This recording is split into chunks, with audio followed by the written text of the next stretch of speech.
పదం తీవ్ర విషాదం మిగిల్చింది. పర్యాటకులతో వెళుతున్న బోటు బోల్తా పడడంతో 15 మందికి పైగా మృతి చెందినట్టుగా సమాచారం. బోటులో 32 మంది ప్రయాణికులు తెలుస్తోంది. ఈ ప్రమాదంలో ఏపీకి చెందిన పలువురు సెల్ ఫోన్ డీలర్స్ కూడా ఉన్నట్టుగా సమాచారం. లావా మొబైల్ కంపెనీ 250 మంది డిస్ట్రిబ్యూటర్స్ను వియత్నాం టూర్కు తీసుకెళ్లగా ఏపీ నుంచి 35, తెలంగాణ నుంచి 40 మంది డీలర్స్ వెళ్లినట్టుగా తెలుస్తోంది. ఘటనపై మంత్రి నారా లోకేష్ ఉన్నతాధికారులతో మాట్లాడి వివరాలు తెలుసుకున్నారు. మరోవైపు బాధితులకు వెంటనే సహాయం అందించేందుకు హెల్ప్ లైన్ నెంబర్స్, హనోయిలో కంట్రోల్ రూమ్ ఏర్పాటు చేస్తారు.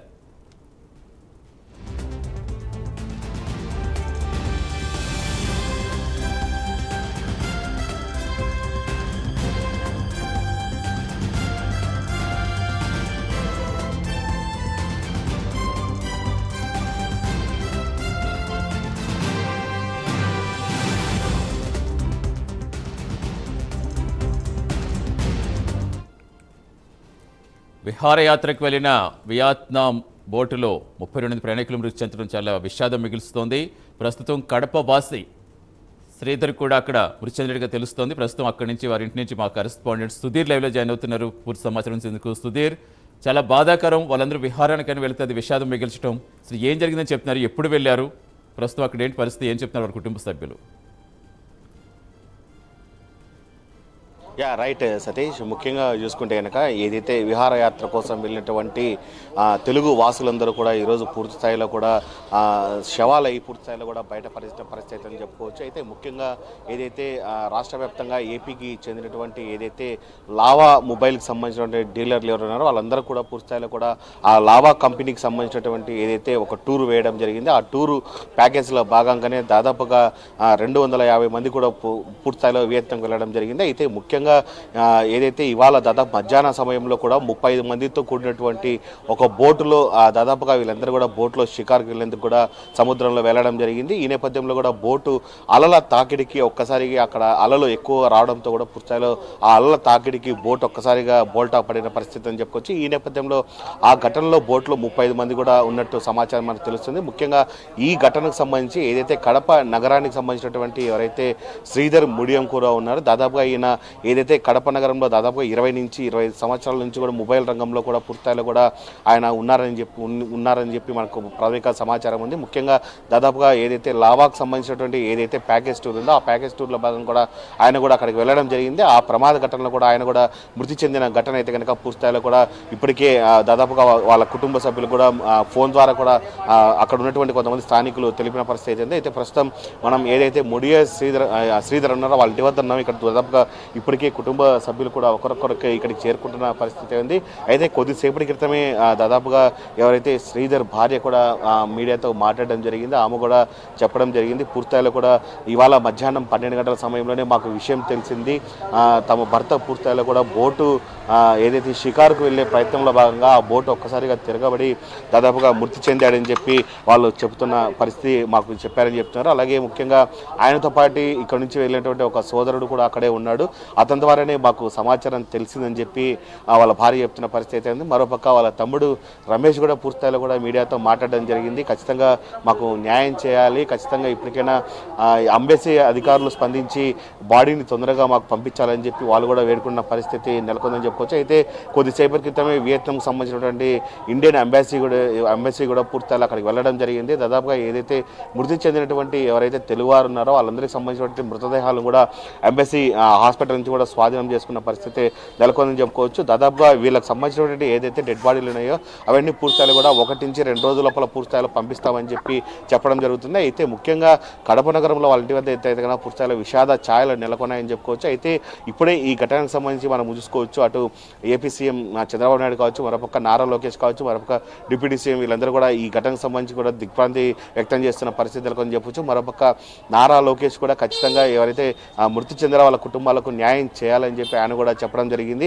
దాదాపుగా ఎవరైతే ఆ మృతి చెందారో ఆ బాడీలను కూడా తొందరగా వియత్నాం నుంచి కూడా ఏదైతే ఎవరైతే ఉన్నారో వాళ్ళ ప్రాంతాలకు కూడా తొందరగా పంపించాలని చెప్పి నారా లోకేష్ కూడా ఇప్పటికే అధికారులకు కూడా చెప్పడం జరిగింది. ఈ నేపథ్యంలో ఆ ప్రాసెస్ కూడా పూర్తిస్థాయిలో కూడా ఇప్పటికే సాగుతుందని చెప్పుకోవచ్చు. మరోపక్క ఏదైతే ఈ ఘటనలో మృతి చెందారో వాళ్ళందరికీ కూడా ప్రగాఢ సానుభూతి తెలుపుతారని చెప్పి నారా లోకేష్ కూడా చెప్పడం జరుగుతుంది. ఏదేమైనా చూసుకుంటే కనుక వియత్నంలో ఇవాళ జరిగినటువంటి ఘటన దాదాపుగా పూర్తిస్థాయిలో కూడా కొందరు కుటుంబాలను కూడా కలిసివేశాయని చెప్పుకోవచ్చు. ఆ నేపథ్యంలోనే కడపకు చెందినటువంటి శ్రీధర్ కూడా మృతి చెందినపై కూడా పూర్తిస్థాయిలో బంధువులు కూడా బాధల్లో ఉన్న పరిస్థితి అని చెప్పుకోవచ్చు. ఇప్పటికే దాదాపు కూడా ఫోన్ చేసి కుటుంబ సభ్యులను కూడా పరామర్శించిన పరిస్థితి నెలకొందని చెప్పుకోవచ్చు. ఏదేమైనా అధికారికంగా మనం చూసుకుంటే కనుక 1 లేదా 2 రోజుల్లో పూర్తిస్థాయిలో కూడా బాడీ వచ్చే అవకాశాలు కూడా పెద్ద ఎత్తున ఉన్నాయి. సతీష్, అంటే సుధీర్ ఏపీ నుంచి 35 మంది మొత్తంగా వెళ్ళారని చెప్తున్నారు. అంటే జనరల్ కుటుంబ సభ్యులతో కొంతమంది వెళ్తూ ఉంటారు. ఇప్పుడు కడప నుంచి శ్రీధర్ ఒక్కరే వెళ్ళారా? కడప నుంచి ఇంకా ఎవరైనా వేరే డీలర్స్ కూడా వెళ్ళారా? ఏమైనా ఇన్ఫర్మేషన్ ఏమైనా ఇస్తున్నారా ఎవరైనా? సతీష్, ముఖ్యంగా దాదాపు మనం చూసుకుంటే కనుక దాదాపుగా ఈ లావాకు సంబంధించినటువంటి ఏదైతే ప్యాకేజ్ స్టోర్ ఉందో ఈ ప్యాకేజ్ స్టోర్లో భాగంగా శ్రీధర్కి సంబంధించినటువంటి మరో షాప్లో పనిచేసినటువంటి ఒక స్నేహితుడు వీళ్ళిద్దరూ కడప నుంచి వెళ్ళడం జరిగింది. దాదాపుగా వీళ్ళతో పాటు కూడా దాదాపుగా ఒక 25 నుంచి 30 మంది కూడా లావాకు సంబంధించిన డీలర్ కూడా వెళ్ళడం జరిగింది. ఈ నేపథ్యంలో ముఖ్యంగా ఏదైతే శ్రీధర్కి సంబంధించినటువంటి స్నేహితుడు ఎవరైతే నయీం ఉన్నాడో అతను పూర్తిస్థాయిలో కూడా ఈ పడవ ప్రయాణానికి వెళ్లే ముందు కూడా పూర్తిస్థాయిలో కూడా ఇతను దాదాపుగా మీరు వెళ్ళండి, నేను ఇక్కడే ఉంటానని చెప్పి ఆయన ఏదైతే ఆ బోటుకు వెళ్లకుండా పూర్తిస్థాయిలో అతను ఇక్కడ ఉండడం జరిగింది. అయితే నయీం చూస్తున్న నేపథ్యంలోనే ఈ ఘటన అయితే జరిగిన పరిస్థితి అని చెప్పుకోవచ్చు. దాదాపుగా బోటు అక్కడి నుంచి ఏదైతే కొద్ది దూరం వెళ్లడంతో పాటు కూడా అలల తాకిడి ఎక్కువ ప్రభావం ఉండడంతో కూడా అక్కడ పూర్తిస్థాయిలో కూడా కొద్దిగా హెచ్చరించిన పరిస్థితి ఉంది. అయితే అలల తాకిడి ఎక్కువగా వస్తుంది, ఖచ్చితంగా వెళ్ళొద్దు అని చెప్పి కొంతమంది అక్కడ ఉన్నటువంటి ఎవరైతే వియత్నంకి సంబంధించినటువంటి అక్కడ ఉన్నటువంటి అధికారులు చెప్తున్నా కానీ ఖచ్చితంగా అక్కడ ఉన్నటువంటి కొంతమంది నిర్వాహకులు పూర్తిస్థాయిలో కూడా ఈ 30 మందిని పూర్తిస్థాయిలో కూడా బోట్లో ఎక్కించుకొని దాదాపుగా సుదూర 1 నుంచి 2 కిలోమీటర్ల దూరం మధ్య వెళ్ళడం జరిగింది. ఆ నేపథ్యంలో అలల తాకిడి ఒక్కసారి రావడంతో కూడా బోల్టా పడింది. అయితే నయీం కూడా పూర్తిస్థాయిలో కూడా ఒడ్డున ఉండి పూర్తిస్థాయిలో ఏదైతే పడవ బోల్టా పడిన ప్రమాదం అంతా కూడా పూర్తిస్థాయిలో చూస్తున్న పరిస్థితి ఉంది. అతను ద్వారానే ఈ సమాచారం అయితే కనుక పూర్తిస్థాయిలో బయటపడిందని మనం చెప్పుకోవచ్చు. అటు ఎంబసీ అధికారులు కూడా బాడీని పంపించేందుకు ప్రయత్నాలు చేస్తున్నారు. అటు ఏపీ గవర్నమెంట్ కూడా పూర్తిస్థాయిలో పెద్ద ఎత్తున కూడా ఎవరైతే తెలుగువారు చనిపోయారో వాళ్ళ కుటుంబాలకు డెడ్ బాడీలు పంపించే విధంగా ప్రయత్నం చేస్తున్నామని చెప్పుకోవచ్చు. సతీష్, అంటే మొత్తం 250 మంది డిస్ట్రిబ్యూటర్స్ అని చెప్తున్నారు. ఇప్పుడు అందులో 35 మంది ఏపీ నుంచి, తెలంగాణ నుంచి 40 మంది, అంటే 75 మంది తెలుగు రాష్ట్రాల నుంచి వెళ్ళారు. అంటే చనిపోయింది ఇప్పుడు 15 మందికి పైగా చనిపోయారు, ఇంకా లెక్కలు పూర్తిగా రాలేదని చెప్తున్నారు. అంటే ఏంటి అసలు మన వరకు వచ్చేటప్పటికి, మన తెలుగు రాష్ట్రాలకు వచ్చేటప్పటికి ఇప్పుడు ఎంతమంది సురక్షితంగా ఉన్నారనుకోవాలి? దాదాపుగా ఇప్పటి వరకు మనకు అందిన సమాచారం వరకు దాదాపుగా కొద్దిసేపటి క్రితమే మనం ఎవరైతే శ్రీధర్కి సంబంధించినటువంటి సన్నిహితుడు ఎవరైతే నయీం ఉన్నాడో నయీంతో కూడా మనం మాట్లాడడం జరిగింది. అతను కూడా దాదాపు చెప్పడం జరిగింది. ఎంబసీ వాళ్ళు ఇప్పటికే హాస్పిటల్ దగ్గరికి రావడం జరిగింది. వచ్చిన తర్వాత వాళ్ళు కూడా ఏదైతే ఆ పడవ ప్రమాదంలో ఎంతమంది చనిపోయారు ఏంటి దానిపైన కూడా లెక్కలు వేస్తున్నారని చెప్తున్నారు. అధికారికంగా దాదాపు 15 మంది చనిపోయారని చెప్తున్నారు. కానీ అది పూర్తిస్థాయిలో కూడా 20 నుంచి 22 మంది చనిపోయారని చెప్పి ప్రాథమికంగా మనకున్న సమాచారం మేరకు 22 మంది చనిపోయారని అక్కడ ఉన్నటువంటి స్థానికులు చెప్తున్న పరిస్థితి ఉంది. దాదాపుగా ఈ 22 మందిలో దాదాపుగా ఎవరు ఏంటి అనే దానిపైన కూడా దాదాపుగా వాళ్ళకి సంబంధించినటువంటి డేటా అంటే ఆధార్ కార్డు కావచ్చు, అలాగే వాళ్ళకు ఉన్నటువంటి ఏదైతే ఐడి కార్డ్స్ ఉంటాయో ఆ ఐడి కార్డు ఆధారంగా కూడా పూర్తిస్థాయిలో ఎవరు మృతి చెందారు ఏంటి అనే దానిపైన కూడా అక్కడ ఉన్నటువంటి వియత్నంకి సంబంధించినటువంటి పోలీసు అధికారులు కావచ్చు, మరొక పక్క గవర్నమెంట్ కూడా పూర్తిస్థాయిలో ఏర్పాటు చేసిన పరిస్థితి ఉంది. ఈ నేపథ్యంలోనే దాదాపుగా ముఖ్యంగా చూసుకుంటే కనుక 22 మంది అధికారికంగా చనిపోయారనే లెక్కలైతే కనుక అక్కడ మనకు వస్తున్న సమాచారం అయితే తెలుసుకోవచ్చు. సతీష్, అంటే మీరు ఆల్రెడీ నయీంతో మాట్లాడని చెప్తున్నారు. సుధీర్, నయీంతో మాట్లాడినప్పుడు అసలు ఏం చెప్పాడు? వాళ్ళు ఎప్పుడు వెళ్ళారని చెప్పారు. ఇప్పుడు 32 మందితో వెళ్తున్న బోటు తిరగబడిందని చెప్తున్నారు. ఆ బోటు ప్రమాదానికి గురిందని చెప్తున్నారు. నయీం ఆ బోటు ఎక్కలేదు కాబట్టి సురక్షితంగా బయటపడ్డా అంటే తనకు ప్రత్యక్ష సాక్షి కాబట్టి ఆయన ఏం చెప్పగలుగుతున్నాడు? అందులో ఎంతమంది తెలుగు వాళ్ళు ఎక్కారని ఆయనకి ఏమైనా ఇన్ఫర్మేషన్ చెప్పగలిగాడా? సతీష్, ఖచ్చితంగా దాదాపుగా ఈ బోట్లో ఏదైతే బోట్ ఉందో ఆ బోటు కెపాసిటీ కూడా దాదాపు 30 నుంచి 32 మంది కెపాసిటీ. ఆ 32 మంది కాకుండా కేవలం ఈ 30 మంది మాత్రమే ఆ బోట్లో వెళ్ళడం జరిగింది. దాదాపు వీళ్ళందరికీ కొంతమందికి ప్రధానంగా మనం చూసుకోవచ్చు, ఏదైనా బోటు ఎక్కిన వెంటనే కూడా అక్కడ ఉన్నటువంటి బోట్ నిర్వాహకులు కూడా లైఫ్ జాకెట్ ఇస్తారు. అంటే వీళ్ళకి అక్కడ లైఫ్ జాకెట్ ఇచ్చారా లేదా అని దానిపైన కూడా పెద్ద హాట్ టాపిక్గా నడుస్తుందని చెప్పుకోవచ్చు.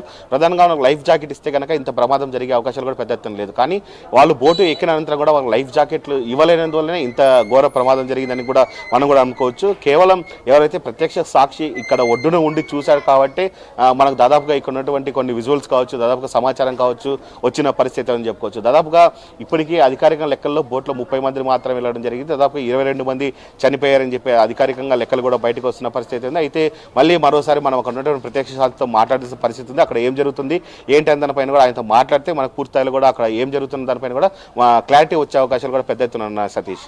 రైట్. ఇప్పుడు కడప నుంచి అయితే ఇద్దరు వెళ్ళారని మీరు చెప్తున్నారు. అంటే రాయలసీమ నుంచి ఇంకా ఎంతమంది వెళ్ళారు ఏమైనా తెలుస్తుందా పోనీ? దాని మీదనే అదే పని మీద మనం చూస్తున్నాం సతీష్. అయితే కడపకు సంబంధించి ఇద్దరు మాత్రం వెళ్ళడం జరిగింది. ఓవరాల్గా మన పక్క అనంతపూర్కి సంబంధించినటువంటి ఒక వ్యక్తి కూడా ఉన్నాడని చెప్పి మనకైతే ప్రాథమిక సమాచారం ఉంది. మరోపక్క ఏదైతే ఓవరాల్గా అటు గుంటూరు కావచ్చు, విజయవాడ కావచ్చు, ఈ పరిసర ప్రాంతాలకు సంబంధించినటువంటి కొంతమంది డీలర్లు కూడా, ఈ లావాకు సంబంధించిన డీలర్లు కూడా దాంట్లో ఉన్నారని చెప్తున్నారు.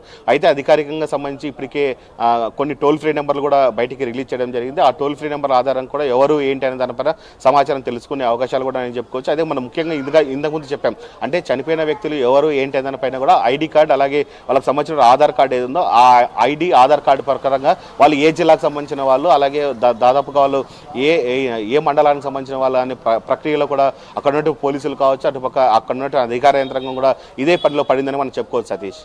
అంటే ఇప్పుడు ఈ ప్రమాదమనే కాదు, ఏ ప్రమాదం జరిగినా ఎక్కడ చూసినా అది ఇక్కడ కావచ్చు, ఎక్కడ కావచ్చు, సరైన భద్రత ప్రణాళికలు పాటించినప్పుడు ఇలాంటివన్నీ వెలుగు చూస్తున్నాయి. అక్కడ వియత్నాంలో కూడా ఇదే సిచ్యువేషన్ కనిపిస్తుంది. ఇప్పుడు రీసెంట్గా కూడా ఇక్కడ మనం చాలా బోటు ప్రమాదాలు అలాగే చూస్తాం.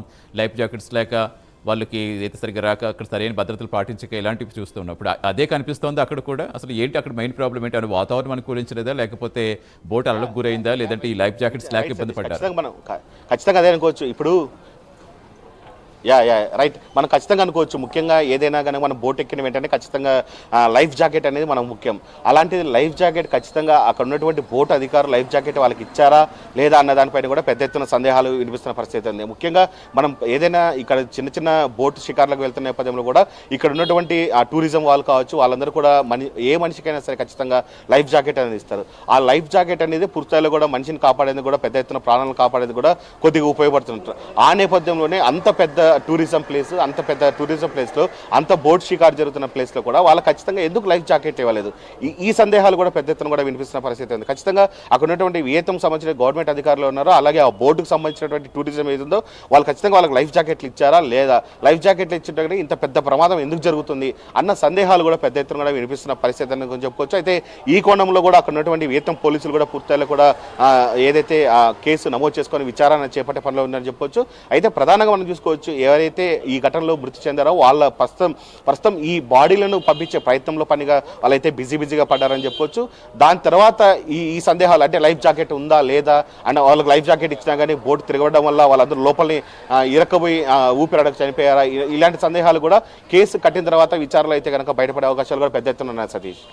రైట్ సుధీర్, ప్రస్తుతం మీరు హోల్డ్ నుండి రవికృష్ణ కూడా ఇంటరాక్ట్ అవుదాం. మొత్తానికి వియత్నాం విహారయాత్రకు వెళ్ళిన వారికి విషాదయాత్ర మిగిల్చింది. హాలంగ్ బేలో జరిగిన బోటు ప్రమాదం తీవ్ర విషాదాన్ని మిగిల్చింది. పర్యాటకులతో వెళుతున్న బోటు బోల్తా పడడంతో ఇప్పటివరకు 15 మందికి పైగా మృతి చెందిన సమాచారం. ఇంకా మృతుల సంఖ్య పెరిగే అవకాశం ఉందంటున్నారు. మొత్తం బోటులో 32 మంది ప్రయాణికులు ఉన్నట్టుగా కూడా చెప్తున్నారు. ఈ ప్రమాదంలో ఏపీకి చెందిన పలువురు సెల్ ఫోన్ డీలర్స్ కూడా ఉన్నట్టుగా తెలుస్తోంది. Lava mobile company 200